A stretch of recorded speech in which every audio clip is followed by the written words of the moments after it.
Assalamualaikum warahmatullahi wabarakatuh.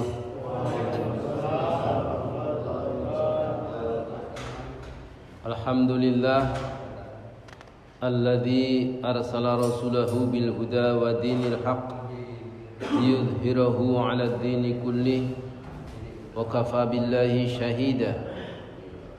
Ashhadu an la ilaha illallah wahdahu la syarika lah wa ashhadu anna sayyidana wa nabiyyana Muhammadan 'abduhu wa rasuluh alladzi la nabiyya ba'dah. Allahumma salli wa sallim ala hadzal nabiyil karim sayyidina Muhammadin wa ala alihi wa sahbihi wa dzurriyyatihi wa ummatihi ila yaumiddin. Amma ba'du, qala Allah Ta'ala fil Qur'anil Karim, a'udzu billahi minasy syaithanir rajim. Bismillahirrahmanirrahim. Laqad kana lakum fi Rasulillahi uswatun hasanah liman kana yarjullaha wal yawmal akhir wa dzakarallaha katsiran. Wa qala Allah Ta'ala, qul in kuntum tuhibbunallaha fattabi'uni yuhibbukumullahu wa yaghfir lakum dzunubakum wallahu ghafurur rahim. Shadaqallahul azim. Jemaah sekalian yang dirahmati Allah Subhanahu wa taala, alhamdulillah kesempatan pagi ini Allah berikan kenikmatan yang besar kepada kita karena bisa hadir di salat subuh berjamaah dan juga hadir di dalam majelis ta'lim ini. Semoga senantiasa menjadi penyebab keberkahan hidup kita. Jadi kita buka hari kita ini dengan ketaatan kita kepada Allah Subhanahu wa taala. Karena ada orang yang mengawali hari itu dengan kemaksiatan. Mengawali hari dengan kemaksiatan. Mungkin Bapak Ibu yang tinggal di dalam komplek jauh dari jalan raya, mungkin tidak terdengar hiruk pikuk apa yang ada di jalan raya Kalisuren. Tapi kalau kita tinggal di pinggir jalan itu sedikit tahu hiruk pikuk malam, ya. Walaupun jam 1 malam, jam 3 pagi itu masih ada yang berkuar-kuar, ya. Anak-anak muda kita yang masih berkuar-kuar, mereka wallahu alam yang apa yang dikerjakan, dari kafe ke kafe, dari hura-hura ke hura-hura, dan yang lain pada tahajud dia berhura-hura. Nah, ini mengawali harinya dengan berhura-hura. Na'udzubillah, thumma na'udzubillah min dzalik. Maka pagi ini kita awali hari kita dengan ketaatan kita kepada Allah Subhanahu wa taala. Karena fajar itu adalah merupakan waktu yang sangat baik, waktu penentu hari kita. Karena itu zikir-zikir itu juga ada zikir pagi dan zikir petang.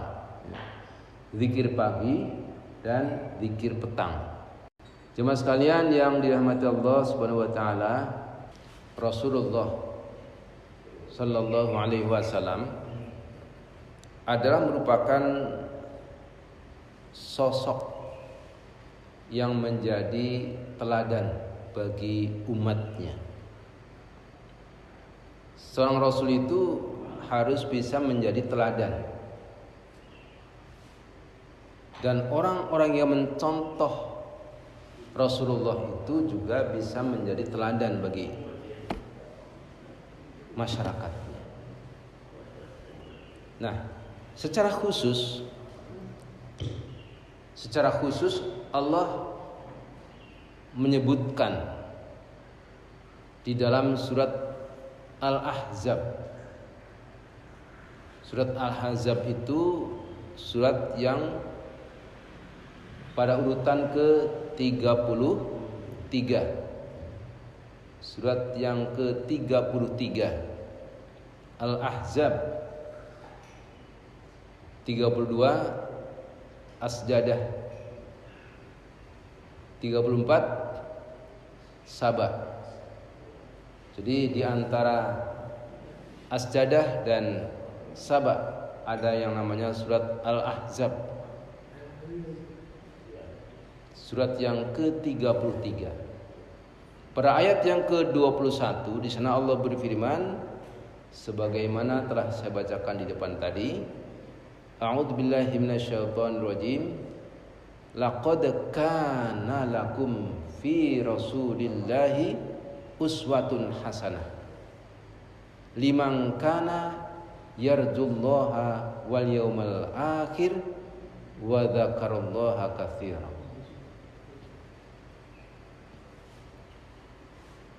Laqad kana lakum fi Rasulillahi uswatun hasanah. Sesungguhnya Allah laqad, la pakai ada lam taukid, artinya menyangatkan, benar-benarlah, sungguh, sungguh, bukan sekedar qad, tapi adalah laqad, adalah la-nya enggak panjang. Kalau la dibaca panjang, ini artinya tidak. Tapi la-nya lam taukid, itu la-nya pendek. Laqad kana lakum, sesungguhnya benar-benarlah gitu, ada bagimu, laqad kana lakum fi Rasulillahi uswatun hasanah, benar-benarlah ada bagimu pada diri Rasulullah itu suri teladan yang baik, uswatun hasanah. Nah ini yang menjadi pokok perhatian kita. Yang pertama di ayat ini adalah Rasulullah sebagai uswatun hasanah. Laqad kana lakum fi Rasulillahi uswatun hasanah. Sesungguhnya ada pada diri Rasulullah itu uswatun hasanah, suri teladan yang baik. Jadi Rasulullah itu bukan sekedar sosok manusia yang kalau menurut buku 100 tokoh ya, itu menjadi nomor 1 tokoh dunia, nomor 1. Tapi beliau juga adalah sosok manusia yang pantas dan harus kita ikuti, yang harus kita ikuti, idola, menjadi idola, menjadi contoh teladan yang harus bukan sekedar pantas kita ikuti, tapi juga harus kita ikuti. Jadi bukan sekedar Rasulullah pantas ya baik, tapi memang harus, wajib kita mengikuti Rasulullah Sallallahu Alaihi Wasallam. Karena itu Allah pilihkan Rasul itu dari kalangan manusia. Kenapa Rasul itu bukan dari kalangan malaikat? Karena orang kafir dulu juga bertanya, kenapa Nabi itu bukan dari kalangan malaikat aja? Kayak malaikat yang suci kan, malaikat kan gak pernah maksiat. Kenapa Nabi itu bukan dari kalangan malaikat aja? Dia kan gak pernah bermaksiat.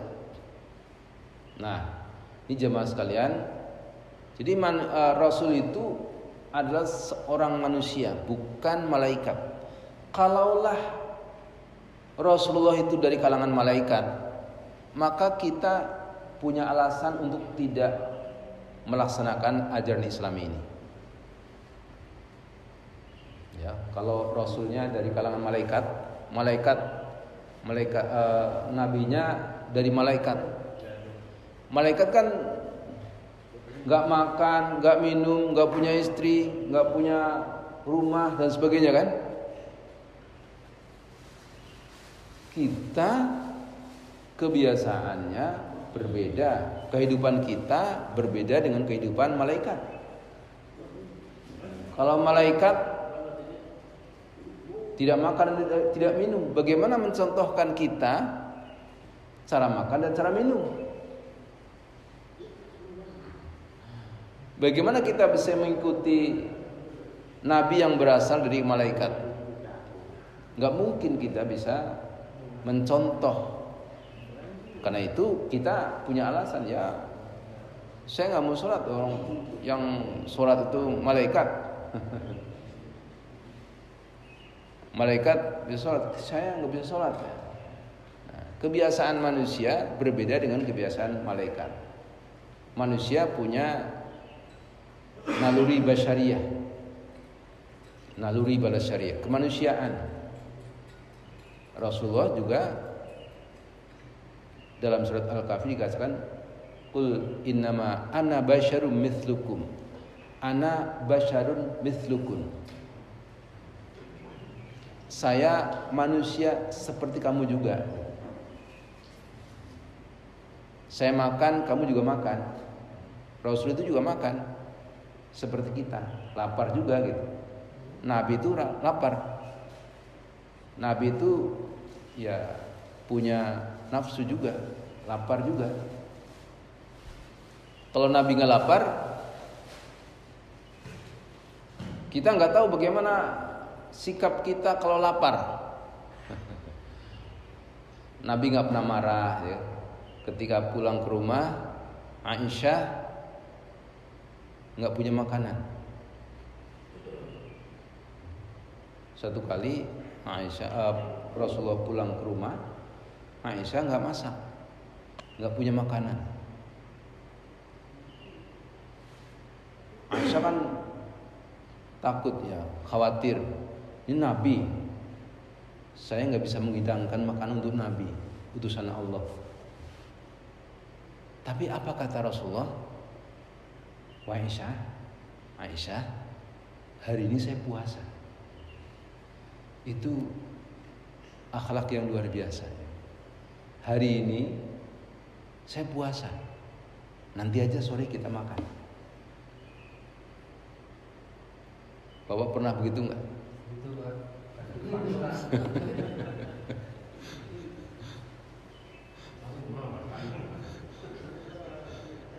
Kalau pulang nggak ada makanan di rumah ngamuk.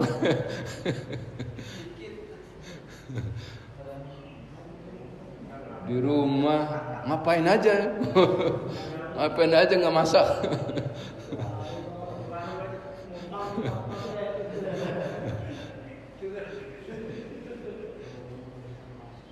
Padahal hari itu hari yang biasa Rasulullah nggak puasa.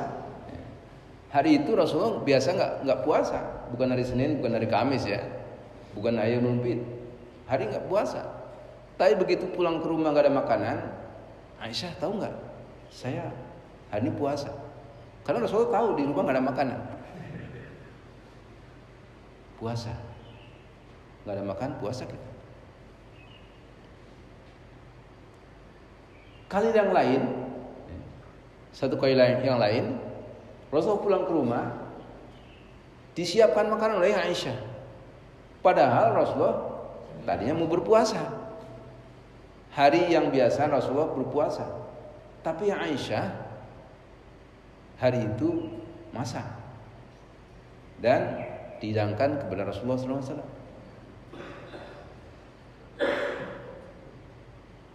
Apa kata Nabi? Aisyah, tahu nggak? Saya hari nggak puasa. Hari ini saya nggak puasa. Yuk kita makan. Itu akhlak Rasul. Jadi beliau itu orang yang paling baik dengan istrinya, ya. Paling baik dengan istrinya.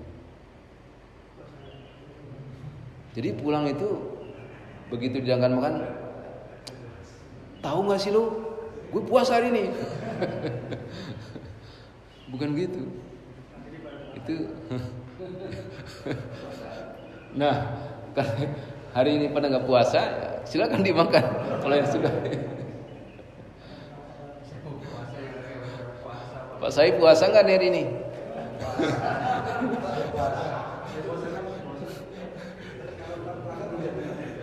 Kalau Pak Said puasa, Pak Budi kebenaran nih. Mangga yang nggak puasa hari ini. Lagi puasa lupa, itu rezeki itu kan sebenarnya. Tapi kadang-kadang dia terus soal sunnah ini.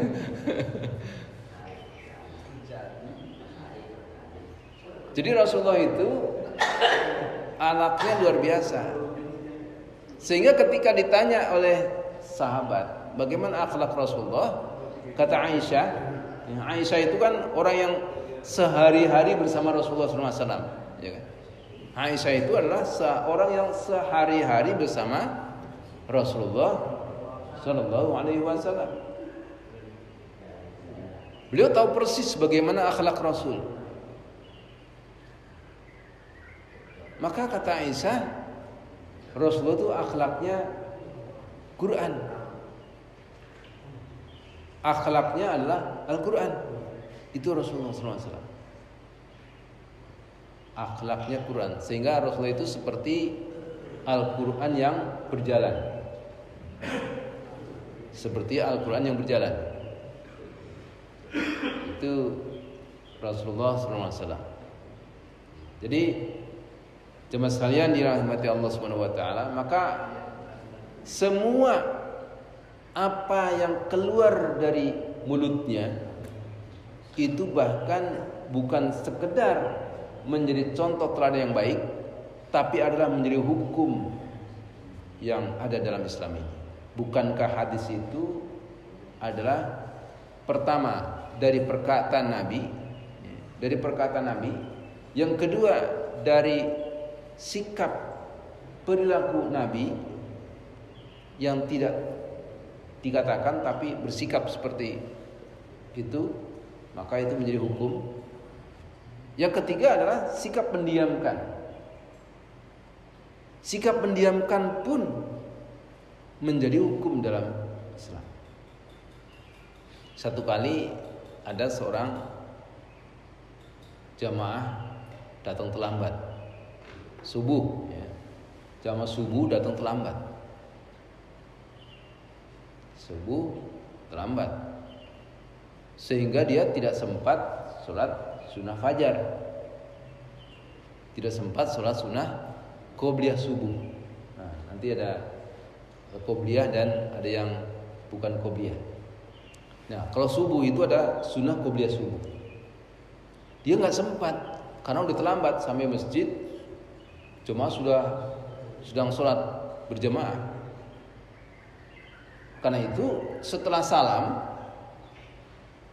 sahabat ini kemudian berdiri lagi sholat. Padahal setelah sholat subuh itu nggak boleh sholat, haram sholat sesudah subuh. Nah, sekarang ini bapak sholat nggak boleh, haram. Sudah sholat subuh, kecuali kalau belum sholat subuh. Kalau sudah selesai subuh, sudah sholat lagi nggak boleh, itu haram. Sampai waktu syuruk, itu nggak boleh sholat. Nah, sahabat ini udah selesai salam, berdiri lagi, sholat. Terus ditanya oleh Nabi, sahabat, kamu sholat apa? Ya Rasulullah, tadi saya terlambat, nggak sholat sunnah 2 rakaat qobliyah subuh, sebelum subuh, sholat fajar. Nggak sempat saya sholat sunnah tadi, sehingga saya mengqadha sholat sunnah fajar tadi. Maka Rasulullah diam aja. Nah, Rasulullah diam aja berarti boleh.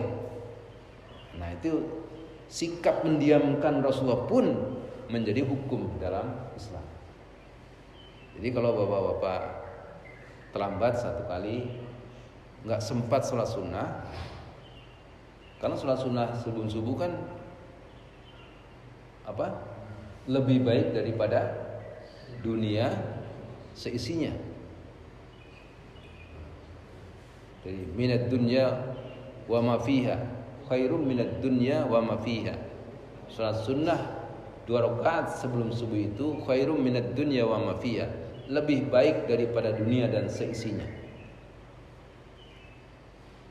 Nah, maka sahabat ini sampai demikian, didiamkan oleh Rasulullah SAW, sehingga boleh kita kalau terlambat, nggak sempat sholat sunnah, habis salam langsung sholat sunnah 2 rakaat sebelum subuh. Itu namanya qobliyah, Pak, qobliyah subuh. Nah, ada sholat sunnah qobliyah, ada sholat sunnah ba'diyah, ada sholat sunnah yang mutlak. Jadi kalau sholat rawatib ya, ini ada sholat rawatib itu ada qobliyah dan ba'diyah. Qobliyah subuh berapa? 2 rakaat ya. 2 rakaat qobliyah. Qobliyah itu sebelum. Ba'diyah berarti ba'da, setelah. Qobliyah subuh, sebelum subuh itu 2 rakaat. Itu sholat rawatib, sholat yang mengikuti sholat wajib. Kemudian sebelum zuhur berapa rakaat? 4 rakaat sebelum zuhur. Ya kalau nggak sempat 2 rakaat minimal. Kalau nggak sempat juga ya udah wassalam lah.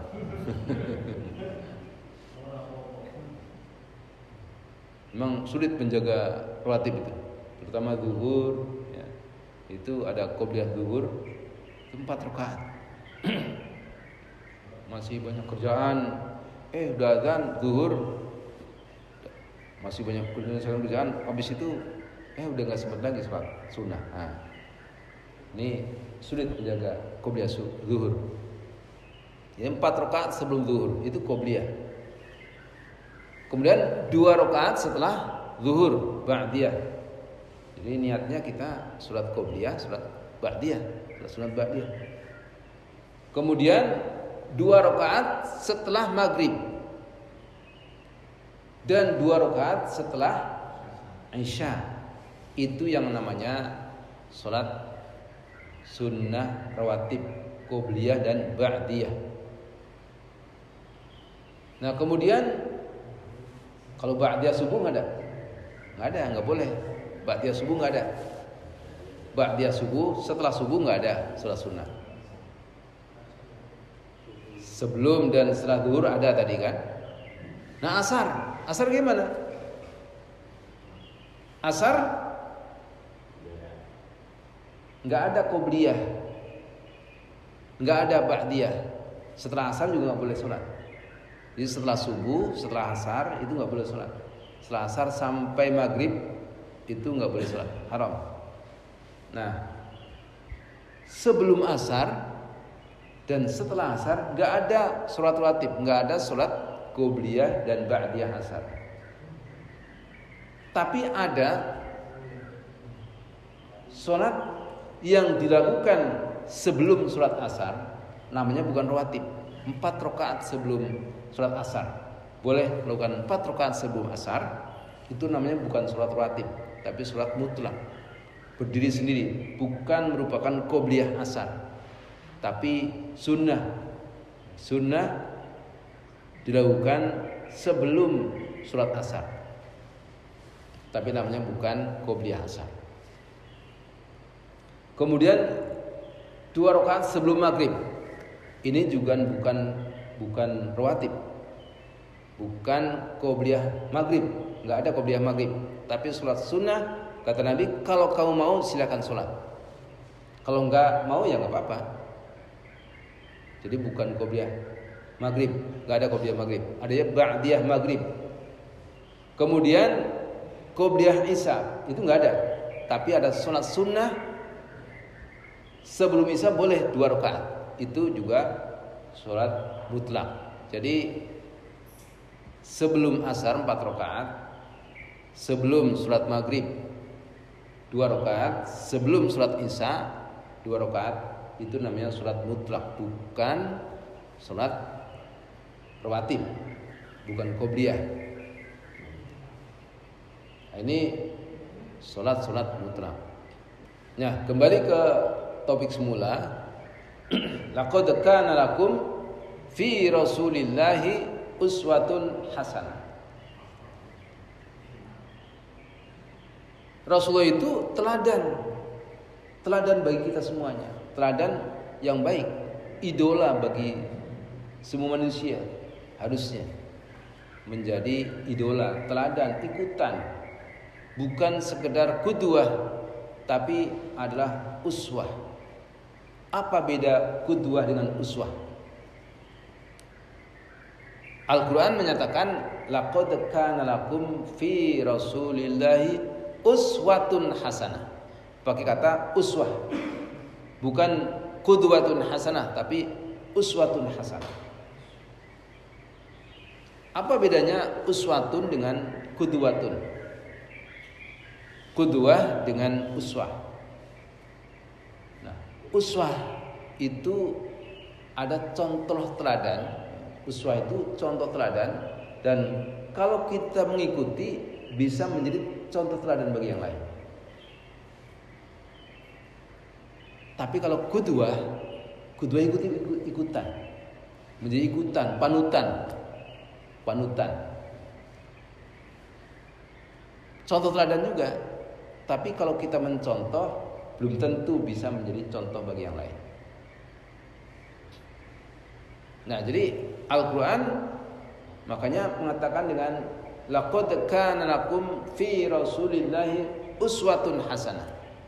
Uswah hasanah, contoh teladan yang hasanah, yang baik. Bukan hasanah, tapi hasanah pakai ha, bukan pakai kho. Uswatun hasanah itu contoh teladan yang baik. Liman kana yarjullaha wal yaumal akhir. Nah, ini bukan sekedar laqad kana lakum fi Rasulillahi uswatun hasanah, tapi ada lanjutannya. Liman kana yarjullaha wal yaumal akhir. Bagi barang siapa yang menginginkan perjumpaan dengan Allah Subhanahu wa taala dan hari akhir. Jadi luar biasa, Pak. Kalau kita mengikuti Rasulullah SAW, menjadikan Rasulullah itu sebagai teladan kita, artinya kita yang mengikuti Rasulullah, maka dia mendapatkan peluang untuk berjumpa dengan Allah Subhanahu wa taala di akhirat kelak. Di akhirat nanti kita bisa berpeluang untuk berjumpa dengan, bukan sekedar masuk surga, tapi berjumpa dengan Allah Subhanahu wa taala. Di dunia ini kan kita nggak bisa berjumpa dengan Allah, ya kan? Ada yang pernah melihat Allah? Nggak ada kan? Dan kita nggak boleh berpikir tentang zat Allah. Seperti apa sih Allah? Nggak boleh. Peluang itu akan kita dapatkan di akhirat kelak. Jadi kalau di akhirat kelak itu siapa yang mencontoh nabinya Rasulullah SAW, maka dia akan berpeluang bertemu dengan Allah Subhanahu wa taala, berjumpa dengan Allah. Liman kana yarjullaha wal yaumal akhir. Jadi kita nanti akan ada orang-orang yang wajahnya berbinar-binar. Wajahnya berbinar-binar karena dia berjumpa dengan Allah Subhanahu wa taala. Zat yang tidak pernah dilihat di dunia, tapi di akhirat kelak akan bisa berjumpa dengan Allah Subhanahu wa taala. Syaratnya adalah kita menjadikan Rasulullah SAW sebagai uswah kita, sebagai contoh teladan kita. Kita mengikuti, mencontoh apa yang dilakukan oleh Rasulullah Sallallahu Alaihi Wasallam. Karena itu dalam ayat lain, dalam surat Ali Imran misalnya, Ali Imran ayat 31, di sana Allah berfirman, A'udzubillahi minasyaitonir rajim.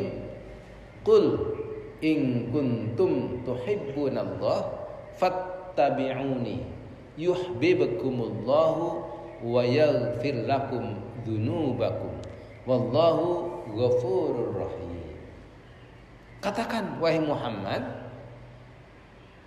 in kuntum tuhibbunallah, katakan wahai Muhammad kepada seluruh manusia ini, in kuntum tuhibbunallah, jika kamu mencintai Allah Subhanahu wa taala, fattabi'uni, maka ikutilah aku. Jadi Allah katakan kepada Muhammad, wahai Muhammad, katakan kepada semua manusia. Jadi Rasulullah mengatakan kepada kita semuanya, jika kamu mengikuti cinta kepada Allah Subhanahu wa taala, jika engkau mencintai Allah, fattabi'uni, maka ikuti aku, ikuti Rasulullah sallallahu alaihi wasallam. Yuhibbukumullahu wa yaghfir lakum dzunubakum, maka Allah akan mencintai kamu. Turun kecintaan Allah kepadamu. Bukan hanya kecintaan Allah yang kita dapat, tetapi juga wa yaghfir lakum dzunubakum. Ada ampunan dari Allah Subhanahu wa taala. Jadi kalau kita mengikuti Allah dan Rasulnya, maka yang pertama kita akan dicintai oleh Allah Subhanahu wa taala, dan yang kedua akan diampuni oleh Allah Subhanahu wa taala atas dosa-dosa kita. Kalau orang sudah dicintai Allah, itu ampunan akan datang. Dulu kita misalnya ketika belum nikah ya, belum nikah mungkin benci pada seseorang lah. Kemudian ternyata orang itu menjadi istri kita. Tadinya sebelum nikah ya namanya anak-anak atau apa ya, remaja, mungkin bencilah. Kemudian ternyata dia menjadi istrinya. Ada orang gitu kan? Ada saja. Sebelum ini musuhan, ternyata dia jodohnya, nikahlah dia. Sesudah nikah apa dia ungkit-ungkit nggak? Dulu ketika musuhan, nggak lagi kan? Nggak lagi. Kalau sudah nikah, udah cinta itu udah, yaudah dulu udah lupakanlah. Demikian juga kalau Allah mencintai kita, itu semua dosa-dosa kita diampuni oleh Allah Subhanahu wa taala. Syaratnya kita mencintai Allah dulu. Qul in kuntum tuhibbunallah, katakan wahai Muhammad, katakan kepada seluruh manusia, in kuntum tuhibbunallah, jika kamu cinta kepada Allah Subhanahu wa taala, fattabi'uni, maka ikuti Rasulullah SAW. Jadi setelah kita beriman kepada Allah, beriman kepada Quran, ikuti Quran, juga ikuti hadis-hadis Nabi. Mengikuti hadis. Bukan sekedar saya pegangnya Quran, enggak mau hadis. Maka dikatakan dengan ingkar sunnah. Ada golongan ingkar sunnah.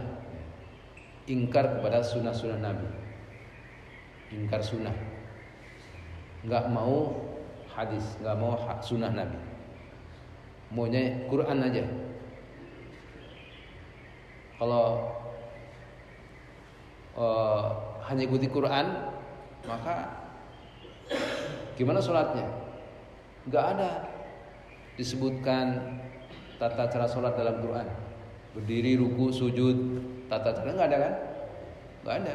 Itu dijelaskan dalam hadis Nabi.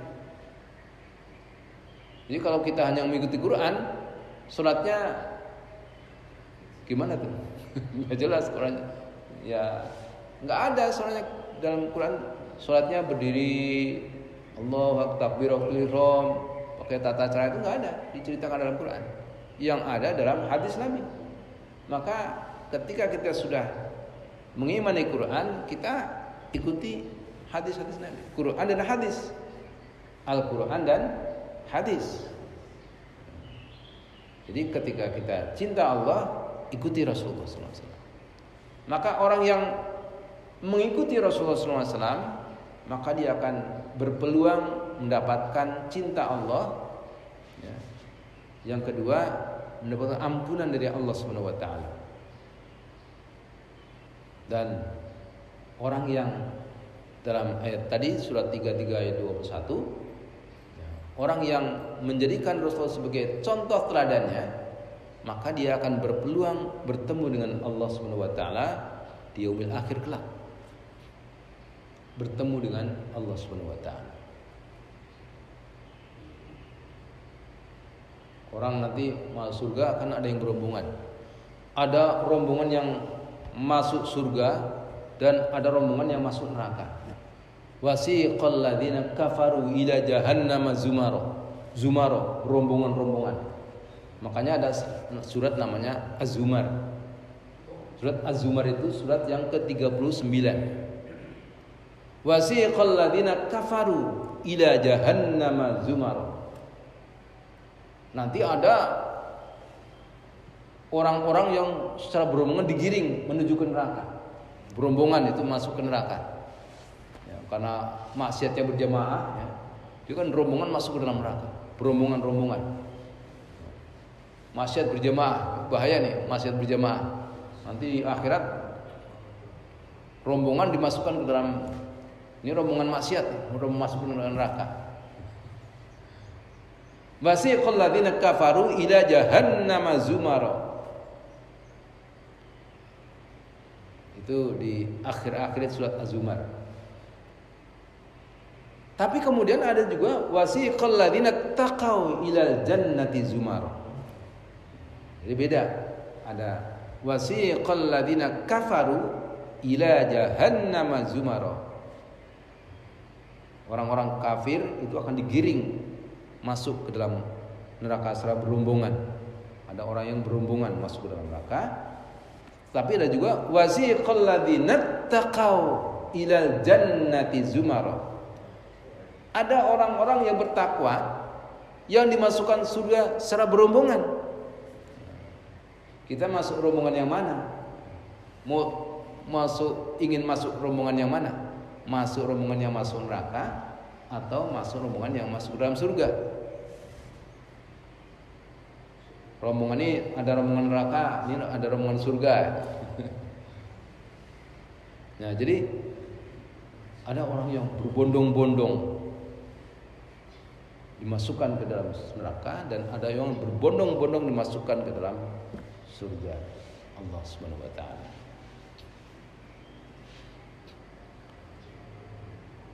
Nah, orang-orang yang mencintai Allah dan mencontoh nabinya Rasulullah SAW, maka dia bukan sekedar masuk ke dalam surga, tetapi dalam surga kemudian dia bisa melihat wajah Allah Subhanahu wa taala. Liman kana yarjullaha wal yawmal akhir wa dzakarallaha katsiran. Dan mengingat Allah sebanyak-banyaknya. Jadi kalau kita ingin berjumpa dengan Allah Subhanahu wa taala, maka kita harus mengingat Allah sebanyak-banyaknya. Mencontoh Nabi sebagai uswatun hasanah dan juga mencintai Allah Subhanahu wa taala, berzikir kepada Allah sebanyak-banyaknya. Berzikir, istighfar, sholawat. Jadi kerjaan kita setiap hari itu jangan tinggalkan istighfar, sholawat, subhanallah wa bihamdi, subhanallahil azim, astagfirullah, la ilaha illallah, al-malikul haqqul mubin. Ya, ini contoh-contoh zikir kita. La ilaha illallah, al-malikul haqqul mubin. La ilaha illallah, al-malikul haqqul mubin. Nah, itu zikir ya tidak harus bersama-sama ini, tapi secara mandiri kita juga bisa berzikir. Subhanallah wa bihamdihi subhanallahil azim astagfirullah. Ini juga salah satu zikir. Istighfar 100 kali, sholawat Allahumma sholli ala Muhammad wa ala ali Muhammad. Allahumma sholli ala sayyidina Muhammad wa ala ali sayyidina Muhammad, dan seterusnya. La haula wala quwata illa billah. Allahu akbar. Ini ya kalau bisa idealnya setiap hari kita bahkan sebelum subuh itu istighfar 100 kali. Subhanallah wa bihamdihi subhanallahil azim astagfirullah 100 kali. La ilaha illallah al-malikul haqqul mubin 100 kali. Allahumma sholli ala sayyidina Muhammad wa ala ali sayyidina Muhammad 100 kali. La haula wala quwata illa billah 100 kali. Allahu akbar, Allahu akbar, Allahu akbar 1000 kali. Idealnya berzikir seperti itu secara konsisten tiap hari. Nah, ini berpeluang karena kita mencintai Allah, mencintai Rasulullah SAW, kita berpeluang pertama mendapatkan kecintaan Allah SWT, yang kedua berpeluang untuk diampuni dosa-dosa kita oleh Allah SWT, dan kita mendapatkan peluang berjumpa dengan Allah SWT di akhirat kelak. Tapi bukan sekedar zikir, karena nanti dalam surat Al-Hujurat ya, dalam surat Al-Hujurat di sana pernah satu kali itu ada seorang Badui. Orang Badui itu datang kepada Rasulullah SAW.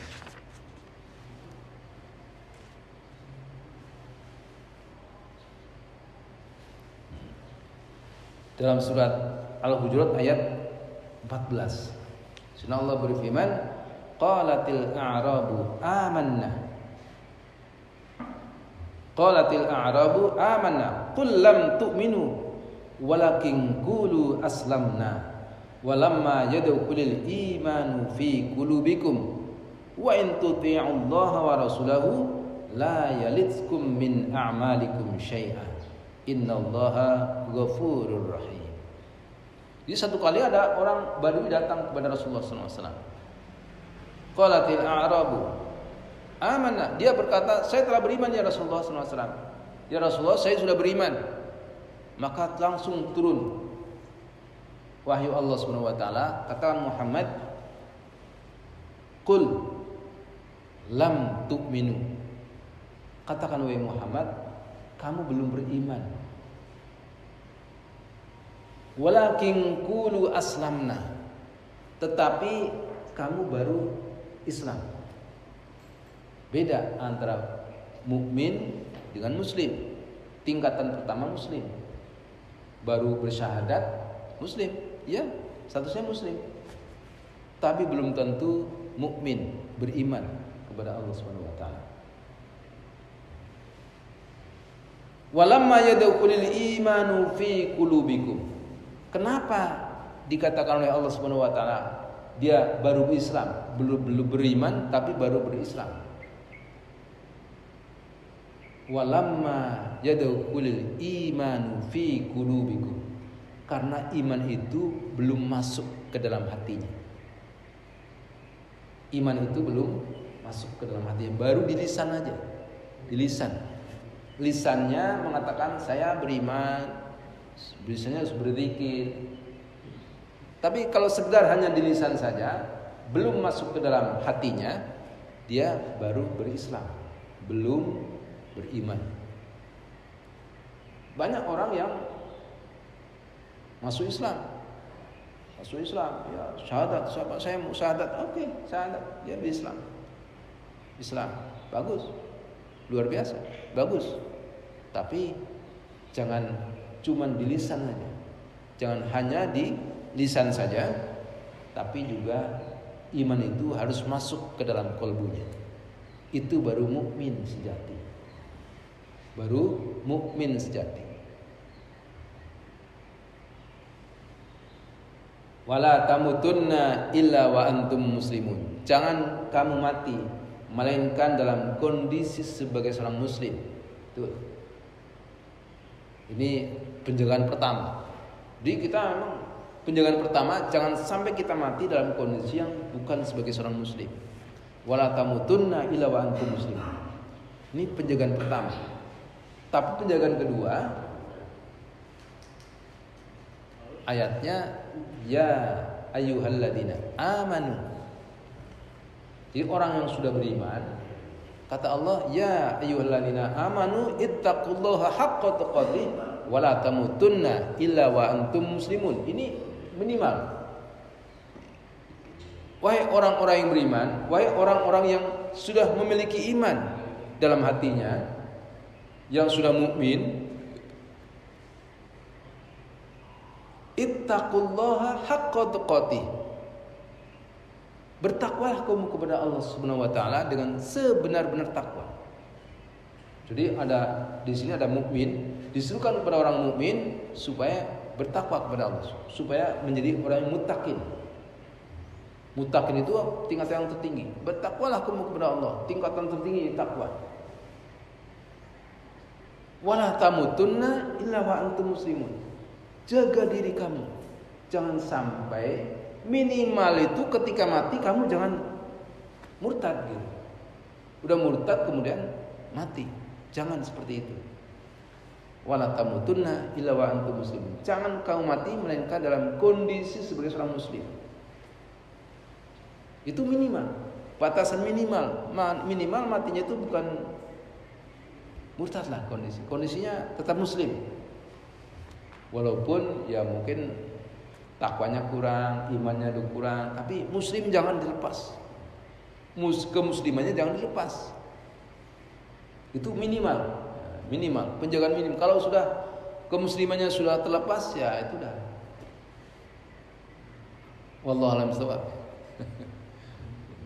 Ini perintah Allah. Kita menjaga diri kita, jangan sampai lepas kemusliman kita. Ini minimal ya, minimal.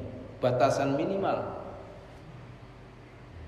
Ya, kalau bisa yang lebih baik lagi tadi mukmin, tetap mukmin, apalagi mutakin. Lebih baik lagi sampai mutakin. Orang yang berpuasa la'alakum tattaqun. Ya, orang yang berpuasa dia berpeluang menjadi orang yang bertakwa.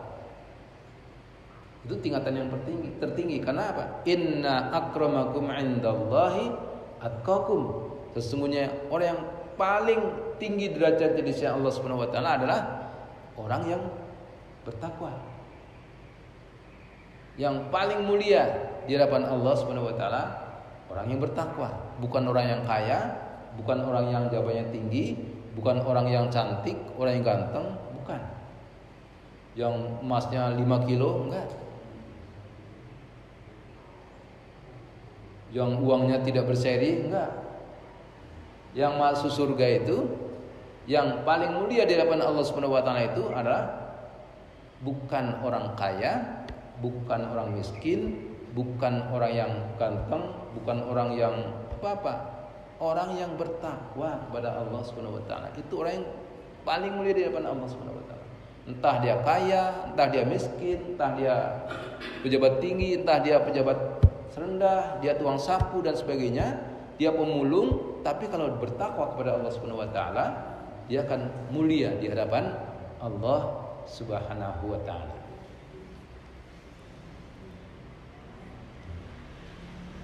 Jadi ini jemaah sekalian, semoga apa yang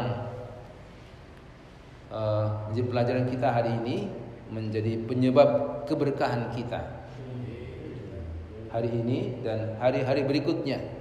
Ya, dicas ya. Seperti baterai itu kan perlu dicas, aki perlu dicas.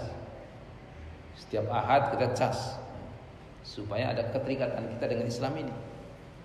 Karena Islam ini ya itu tadi penjagaan paling akhir itu ya kemusliman. Kalau muslim udah lepas, wallahu a'lam bishawab. Jadi jangan sampai kita mati melainkan dalam kondisi sebagai seorang muslim. Ini diingatkan oleh Allah Subhanahu wa taala dan bahkan diingatkan oleh para khatib setiap hari Jumat. Setiap hari Jumat khatib senantiasa menyampaikan ayat ini. Surat Ali Imran ayat 102. Ali Imran ayat 102. Ini dipesankan jangan kemudian murtad, kemudian dipanggil oleh Allah Subhanahu wa taala kembali. Ingat ya. Ingat bahwa kita akan kembali kepada Allah Subhanahu wa taala dan Allah ingatkan wala tamutunna illa wa antum muslimun. Jangan kau mati melainkan sebagai seorang muslim. Semoga Allah senantiasa memberkahi kehidupan kita dan memberikan kesehatan, memberikan peluang-peluang kehidupan yang lebih baik dan kita bisa menjaga bukan sekedar diri kita tapi juga keluarga kita. Wabillahi taufiq wal hidayah. Wassalamualaikum warahmatullahi wabarakatuh.